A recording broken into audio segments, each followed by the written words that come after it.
नमस्कार साथियों, किसान एकेडमी में आप सबका स्वागत है। और साथियों, राज्य व्यवस्था की क्लास में आज हम लोग जो पढ़ने वाले हैं वो मेन स्ट्रीम में पहुंच गए हैं और भाग 1 को देखेंगे। भारत संघ एवं राज्य क्षेत्र के बारे में अध्ययन करेंगे, आर्टिकल 1 से लेकर के 4 तक, यानी कि भाग भारत संघ एवं राज्य क्षेत्र। ठीक है, अगर हम इसमें देखें तो ये संविधान का भाग 1 है। अगर हम आर्टिकल देखें, अनुच्छेद 1 से लेकर के 4 तक इसमें शामिल है। सबसे पहले हम ये देख लेते हैं दोस्तों कि हमें पढ़ना क्या है भाग 1 में। तो सबसे पहले देखिए, हम एक फ्लो चार्ट बना लेते हैं कि हमें क्या क्या चीज़ें इसमें देखनी है, क्या क्या पढ़नी है, प्रीलिम्स की दृष्टि से हो और चाहे मुख्य परीक्षा की दृष्टि से हो। तो सबसे पहले हम कुछ सामान्य चर्चा करेंगे इस पर, यानी कि अनुच्छेदों पे चर्चा कर लेंगे हम। सामान्य चर्चा, या हम इसी को कह सकते हैं कि अनुच्छेदों पे चर्चा। ठीक है, पहली बात। दूसरी चीज़ हम देखेंगे छोटे राज्यों का मुद्दा। अक्सर छोटे राज्य बनाए जाने के लिए डिमांड होने लगती है, तो छोटे राज्यों का मुद्दा क्या है, ये मुख्य परीक्षा की दृष्टि से बहुत इम्पोर्टेंट है। छोटे राज्यों का मुद्दा, और जब हम ये मुद्दा उठाएंगे तो हमें दोनों पहलुओं को देखना पड़ेगा। हमें कुछ पक्ष में तर्क देने होंगे, कुछ विपक्ष में तर्क देने होंगे कि क्या छोटे राज्य बनाए जाने चाहिए या नहीं बनाए जाने चाहिए। यानी कि इस पर हम इसका पक्ष देखेंगे, कुछ तर्क हमारे इसके विपक्ष में होंगे और फिर इसका हम लोग एक सकारात्मक मूल्यांकन भी करेंगे। तो इस तरह से एक मुख्य परीक्षा के लिए क्वेश्चन हमारा तैयार होगा। दूसरी चीज़ है एक राज्य स्वायत्तता का मुद्दा। आए दिन ये बात प्रश्न उठता है कि भारत संघात्मक है ज़रूर, लेकिन ज़्यादा शक्तियाँ केंद्र के पास है, तो राज्यों को स्वायत्तता होनी चाहिए। तो राज्य स्वायत्तता का मुद्दा भी हम लोग डिस्कस करेंगे इसमें।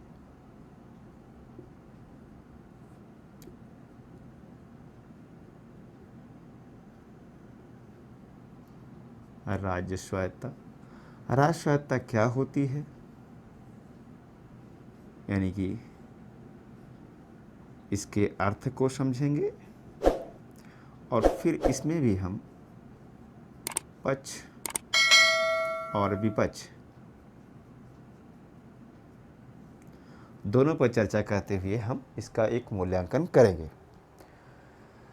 इसके अलावा आप देखेंगे कि जो राज्यों का पुनर्गठन हुआ, इस पर बहुत ज़्यादा क्वेश्चन आते हैं, खास करके प्रीलिम्स एग्ज़ाम में। तो उसको भी समझेंगे हम लोग, पूरी हिस्ट्री को, राज्यों का पुनर्गठन। राज्यों के पुनर्गठन में कुछ सामान्य बातें होंगी, मतलब इसकी ऐतिहासिकता को समझेंगे, कौन कौन से कमीशन बनाई गई, कौन कौन सी समितियां बनी, यानी कुछ सामान्य बातें इस पर हम करेंगे। और सामान्य बातों के बाद यहीं से एक मुद्दा उठेगा, भाषा के आधार पर राज्यों का गठन, एक मुद्दा ही आएगा। और इसमें भी हम लोग इसका विश्लेषण करेंगे, यानी कि इसके भी दोनों पहलू देखेंगे, हम पक्ष भी देखेंगे और इसका विपक्ष भी देखेंगे। और साथ ही साथ कुछ फैक्चुअल चीज़ें होंगी, जैसे कि कौन सा राज्य कब बनाया गया, इन सब चीज़ों पर एक लिस्ट तैयार कर लेंगे, यानी कि राज्यों का गठन।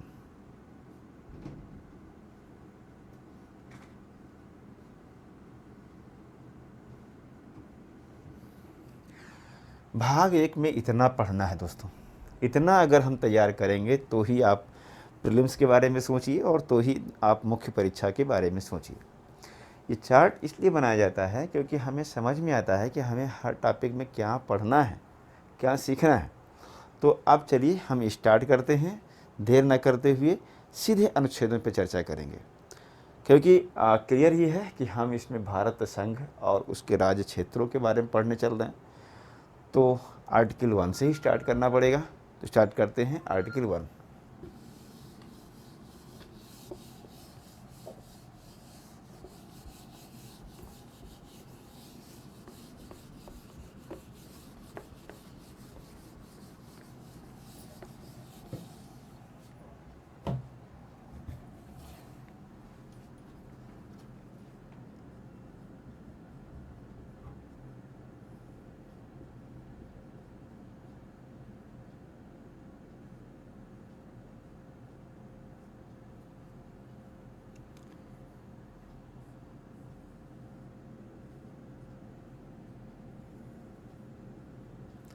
आर्टिकल 1 में कहा गया है कि भारत अर्थात इंडिया राज्यों का संघ होगा। क्या कहा गया है? भारत अर्थात इंडिया राज्यों का संघ होगा।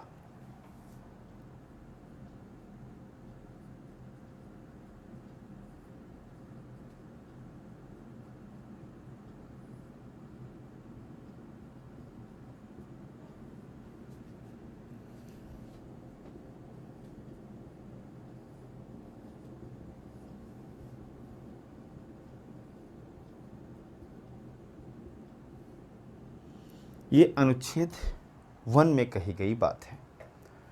अब अगर इस अनुच्छेद का हम विश्लेषण करें तो इसमें कौन कौन सी बातें निकल कर के आती हैं उसको देखिएगा। इसके आधार पर पहली बात जो निकल के आती है वो ये निकल के आती है कि संविधान में भारत के 2 नाम हैं। भारत को अंग्रेजी में इंडिया नहीं कहते हैं, इंडिया नाम है उसका। ये मत सोचिए कि भारत की अंग्रेजी क्या तो इंडिया, ऐसा बिल्कुल नहीं है, उसका नाम है इंडिया। तो भारत और इंडिया 2 नाम हैं, यानी संविधान में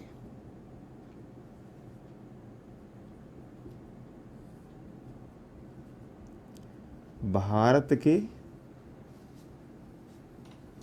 2 नाम हैं, एक है भारत और एक है इंडिया। ठीक है, 2 नाम है। पहली बात तो ये निकल के आती है। तीसरी बात ये है कि अगर हम देखें भारत अर्थात इंडिया राज्यों का संघ होगा, अर्थात इसमें केंद्र शासित राज्यों का उल्लेख नहीं है। तो जब हम कहेंगे यूनियन ऑफ इंडिया,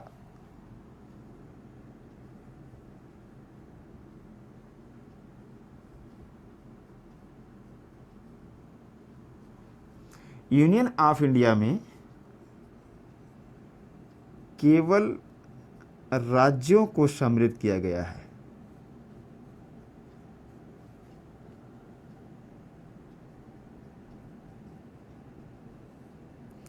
केंद्र शासित इसमें सम्मिलित नहीं है।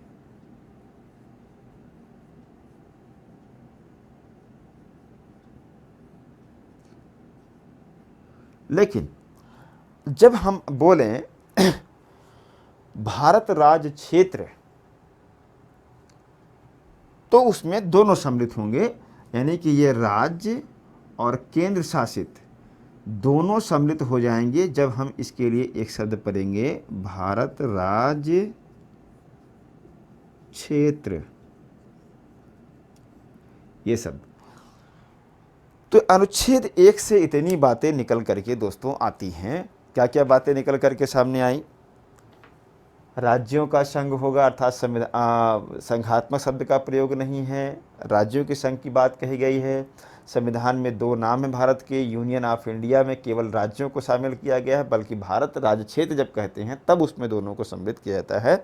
और आप जानते हैं भारतीय संघ का निर्माण जनता के द्वारा हुआ था, क्योंकि संविधान में जो प्रस्तावना लिखी गई है उसमें कहा गया है हम भारत के लोग भारत को एक संपूर्ण प्रभुत्व संपन्न जबकि यूएसए में आप देखिएगा तो 13 स्टेट ने मिल करके आपस में समझौता करके एक संघ बनाया था। तो भारत में जो संघ बना है वो जनता के द्वारा बना है, और यूएसए में जो बना हुआ है वो 13 राज्यों ने मिल करके बनाया हुआ है। ठीक है, ये हुआ आपका अनुच्छेद 1। अब देखेंगे अनुच्छेद 2।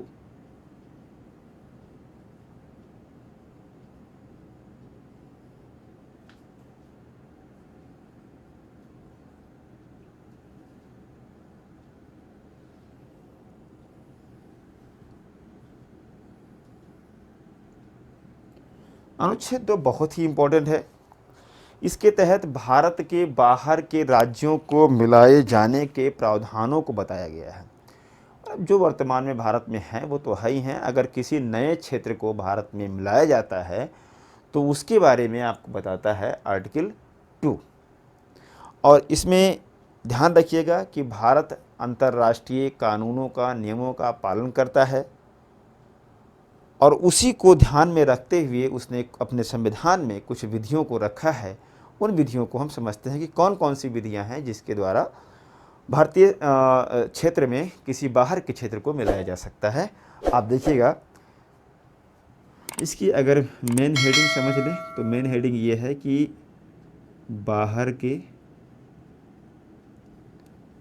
क्षेत्रों को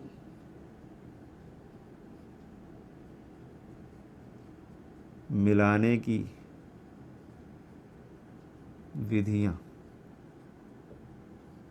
इसी में दी गई हैं, जिसके तहत जो पहली विधि है दोस्तों उसका नाम है अभ्यर्पण सेंसन कहा जाता है उसको।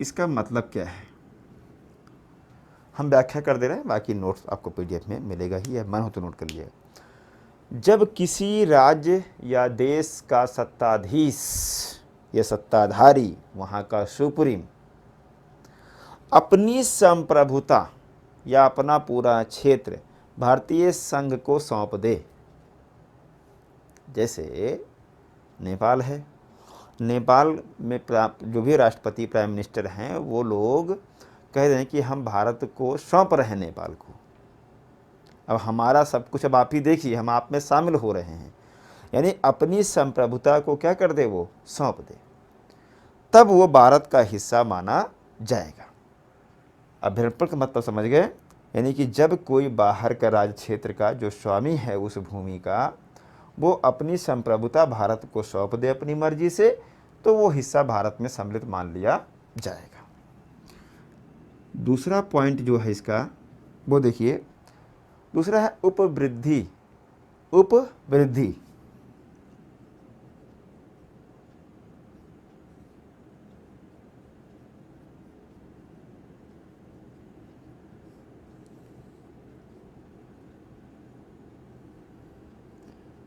उपवृद्धि का मतलब ये होता है कि जब प्राकृतिक कारणों से किसी क्षेत्र का कुछ हिस्सा हमारे भारत में आकर के मिल जाए तो वो हिस्सा भारत का मान लिया जाएगा। जैसे मान लिया कि कोई ऐसा क्षेत्र है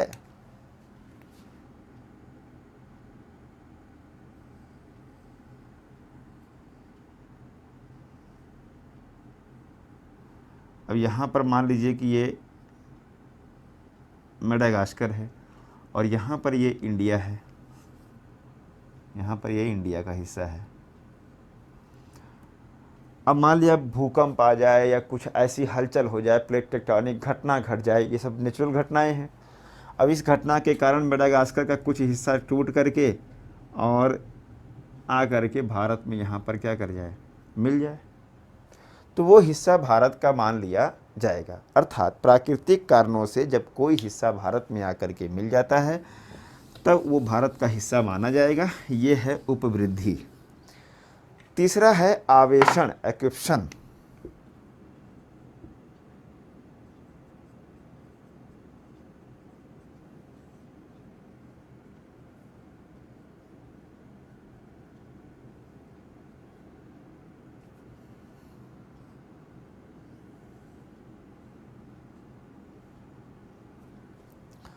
इसका आशय यह है कि जब भारत किसी ऐसे राज्य क्षेत्र पर जहां दूसरे का कब्जा या दखल ना हो वहां पर कब्जा कर ले, अपनी संप्रभुता स्थापित कर ले, तो वो हिस्सा भारत का माना जाएगा। इसका मतलब क्या है? चंद्रमा है, तमाम तरह के मिशन भेजे जा रहे हैं, मंगल मिशन भेजे जा रहे हैं। अब पता चले कि वहाँ तो कोई रह नहीं रहा है, वहाँ तो किसी की संप्रभुता है नहीं। भारत गया, वहाँ झंडा गाड़ दिया कि इतना एरिया हमारा, इतनी ज़मीन हमारी, तो वहाँ पर किसी का कब्जा नहीं है, दखल नहीं है। और ऐसे क्षेत्र पे अगर भारत अपनी संप्रभुता स्थापित कर लेता है तो फिर वो निश्चित रूप से वो भारत का ही हिस्सा माना जाएगा, चाहे वो मंगलयान हो, चंद्रयान हो। अंटार्कटिका पे अभी देखिए खाली ही पड़ा हुआ है, तो वहाँ पर भी भारत का जो भी क्षेत्र होगा वो भारत का माना जाएगा। तो ये है आवेशन। एक है लंबे समय तक बने रहना, प्रिस्क्रिप्शन बोलते हैं इसको।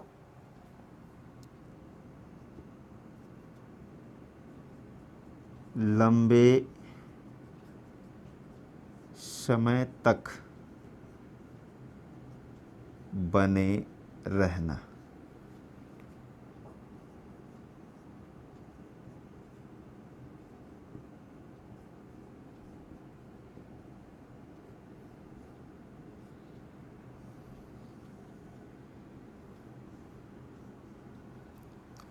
इसका आशय ये है कि जब किसी राज्य क्षेत्र पर भारत लंबे समय तक शांतिपूर्ण ढंग से अपना अधिकार बनाए रखता है, संप्रभुता बनाए रखता है, तो वह हिस्सा भारत का हिस्सा मान लिया जाएगा। जैसे आप देखेंगे कि 1954 में फ्रांसीसी बस्ती पांडिचेरी का विलय भारत में हुआ। 1954 में दादरा नगर हवेली जो पुर्तगालियों के कब्जे में था वो भी भारत में विलय हो गया। तो हुआ ये कि जब देश आज़ाद हुआ दोस्तों, देश आज़ादी के बाद जितना ब्रिटिश एम्पायर था या ब्रिटिश का जो डायनेस्टी थी उसको वो छोड़ करके चले गए, भारत को सौंप कर। फ्रांसीसी, पुर्तगाली, डच ये सब बने रहे। तो फ्रांसीसी बस्तियाँ जैसे आप देख ही रहे, पांडिचेरी हो, चाहे दादरा नगर हवेली, पुर्तगाली थे, ये सब गोवा में थे, इन सब क्षेत्रों पर ये लोग बने रहे और लंबे समय तक भारत ने यहाँ पर अपनी संप्रभुता बनाए रखी, कब्जा किया रखा। भले ये लोग बसे हुए थे लेकिन अंततः शांतिपूर्ण ढंग से सब कुछ भारत ने वहाँ मेंटेन किया लंबे समय तक और फिर अंततः वो भारत का हिस्सा हो गया, वहाँ कोई विवाद नहीं हुआ। तो ये 4 विधियाँ हैं दोस्तों। इन्हीं 4 विधियों के तहत ही भारत में कोई हिस्सा मिलाया जा सकता है। भारत को हमने पहले ही कहा कि यह अंतर्राष्ट्रीय नियमों कानूनों का उल्लंघन नहीं करता है। युद्ध के द्वारा भारत किसी भी क्षेत्र को अपने कब्जे में नहीं लेगा, भारत में किसी क्षेत्र को नहीं मिलाएगा, यह हमारा संविधान ही कहता है। यानी युद्ध द्वारा बिल्कुल नहीं, युद्ध द्वारा नहीं। ठीक है, तो ये 4 विधियां हैं मिलाए जाने की। मुख्य परीक्षा में क्वेश्चन पूछ सकता है कि किसी नए क्षेत्र को भारत में मिलाए जाने की विधियों पर चर्चा करें। ये हो गया अनुच्छेद 2।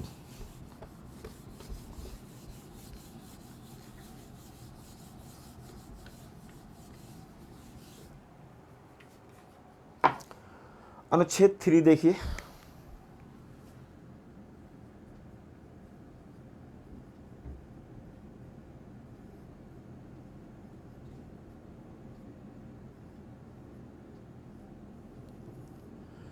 जिस प्रकार से अनुच्छेद 2 कहता है बाहर के क्षेत्रों को भारत में मिलाने की बात, अनुच्छेद 3 देश की सीमा के भीतर ही राज्यों के नाम में परिवर्तन करना हो, जो स्टेट हैं, यूनिट्स, राज्यों के नाम में परिवर्तन करना हो, उनके सीमा में परिवर्तन करना हो, नया राज्य बनाना हो, इन सारी बातों को रखा गया अनुच्छेद 3 में।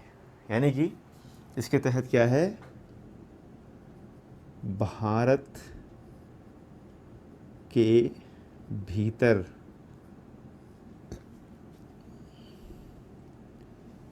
राज्य का निर्माण,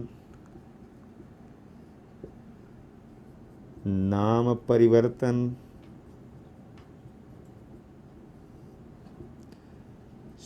सीमा परिवर्तन, राज्य की समाप्ति भी इसी में शामिल है। किसी राज्य को समाप्त भी करना है तो इसी के तहत समाप्त किया जा सकता है। यानी आर्टिकल 3 ये कहता है कि भारत की जो भीतर जो वर्तमान है स्थिति, उसमें किसी राज्य का, जैसे मान लिया यूपी है, अब यूपी का नाम चेंज करना हो, यूपी के सीमा में परिवर्तन करना हो, या यूपी को काट करके कोई नया स्टेट बनाना हो, तो वो अनुच्छेद 3 के तहत होगा। ठीक हो गया। तो अनुच्छेद 2 और 3 ये हो गया। ध्यान देने वाली बात यह है कि अनुच्छेद 2 और 3 में अंतर अगर मैं आपसे कहूँ तो क्या है? तो 2 का मतलब बाहर के क्षेत्रों को मिलाना, और 3 का मतलब अंदर के जो राज्य हैं उनमें कुछ परिवर्तन करना होगा, तो उसके तहत होगा। थोड़ा सा अगर हम आपको यहीं पर प्रक्रिया समझा दें तो मेरे ख्याल से बेहतर होगा। कल्पना कीजिए कि किसी राज्य के नाम का परिवर्तन करना है। जैसे मान लिया यूपी है, उत्तर प्रदेश, अब उत्तर प्रदेश का नाम उत्तम प्रदेश करना है, सपोज दैट। तो ध्यान रखिए दोस्तों, जो भी ये काम होते हैं वो केंद्र सरकार ही कर सकती है, राज्य सरकारों को इसमें कोई अधिकार है नहीं। अब केंद्र सरकार ने ये तय किया कि यूपी का नाम हम उत्तम प्रदेश करेंगे, तो एक बिल बनेगा। क्या बनेगा? एक साधारण विधेयक बनेगा। ध्यान रखिएगा, कोई भी काम बिना विधेयक बनाए संसद में नहीं हो सकता। एक विधेयक तैयार होगा। विधेयक तैयार करने का काम कौन करेगा? केंद्र सरकार करेगी।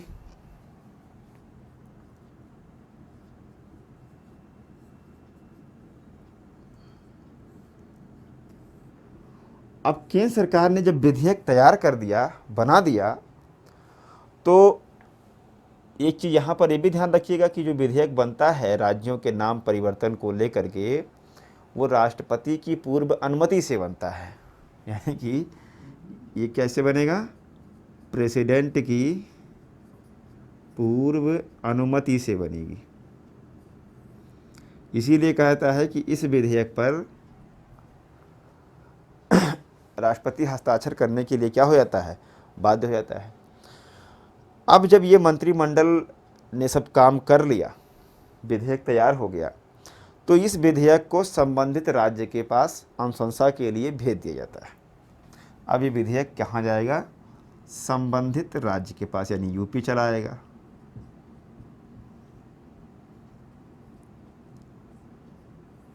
राज्य के पास आएगा। ठीक। संबंधित राज्य अपनी इस पर क्या देगा? अनुशंसा देगा। ठीक है भाई, करो, कोई दिक्कत नहीं है। ध्यान देखने वाली बात यह है कि राज्य अनुशंसा पारित करती है और राज्य इसको पारित करने के लिए बाध्य नहीं होता है। उसका मन करे, अगर वो कह दे कि नहीं हम नहीं चाहते हैं, राज्य की मर्जी हो चाहे ना हो, कोई इसमें फ़र्क पड़ने वाला केंद्र को नहीं है। हाँ, व्यवहार में सलाह दे सकता है स्टेट कि भाई साहब उत्तम ना करके थोड़ा सा इसमें ऐसे चेंज कर लो, डबल टी के जगह पे सिंगल टी लिख लेना। उसका जो भी इच्छा करे हल्का सा सुझाव दे सकता है। अब ये सुझाव केंद्र सरकार माने या ना माने, अब मान लिया कि इन्होंने अनुशंसा पास किया या नहीं किया, जो भी किया, ये विधेयक फिर पहुंच जाएगा यहाँ पर। अब यही विधेयक संसद में आएगा और संसद में लोकसभा से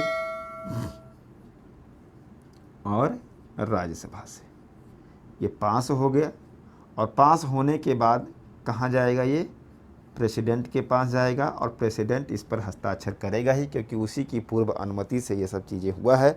और ध्यान रखिएगा कि दोनों जगहों से साधारण बहुमत से ही पास होगा। ठीक है। तो इस तरह से पूरी प्रक्रिया होती है। जिस दिन राष्ट्रपति ने सिग्नेचर कर दिया उस दिन वो नया राज्य या नाम उसका परिवर्तन हो जाएगा। ठीक है। ये हुआ अनुच्छेद 3। अब अनुच्छेद 4 के बारे में आप थोड़ा सा समझ लीजिए कि अनुच्छेद 2 और 3 के तहत बनाई गई कोई भी विधि संविधान का संशोधन नहीं माना जाएगा।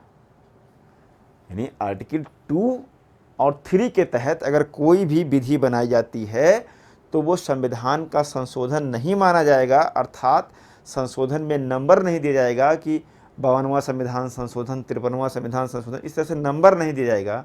ये कहता है आर्टिकल 4। आर्टिकल 4 क्या कहता है?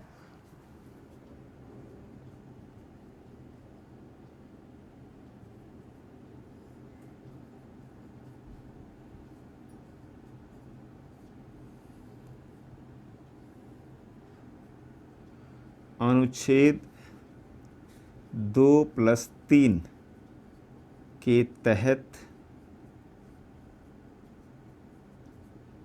बनाई गई कोई विधि संविधान संशोधन नहीं माना जाएगा।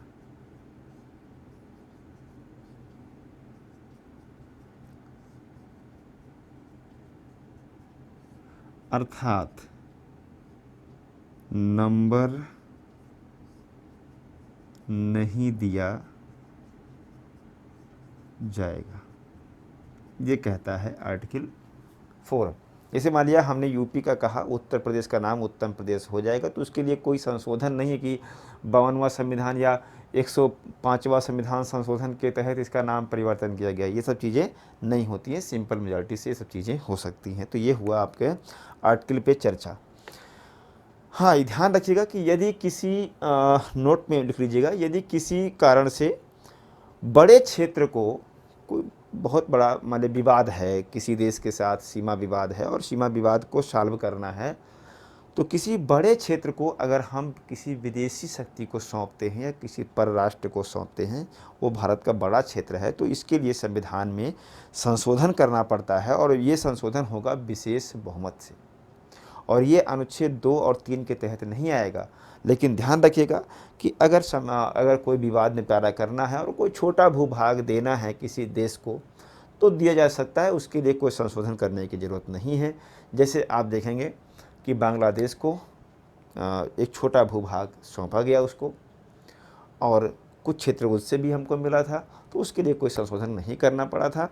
तो मेरा कहने का मतलब ये है कि जब भी किसी बड़े क्षेत्र को देना होगा तो संविधान में संशोधन की आवश्यकता पड़ेगी, तब वो 2 और 3 के तहत नहीं आएगा अनुच्छेद।